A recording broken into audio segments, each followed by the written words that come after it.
Hey guys, in this video I'll show you how to delete your YouTube account permanently.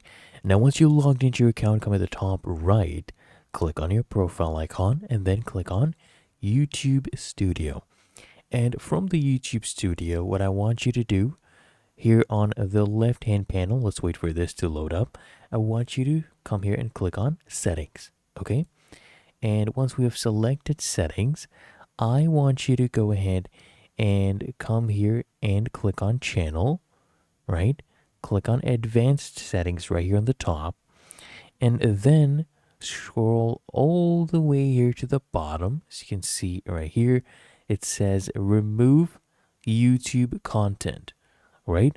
I want you to click on this, Remove YouTube Content, and this will open up a pop-up.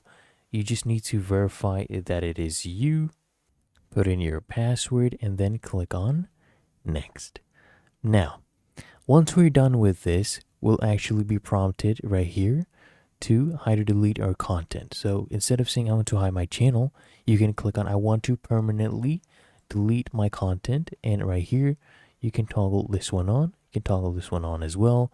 And this will delete everything. You can delete your content. This will basically delete your channel.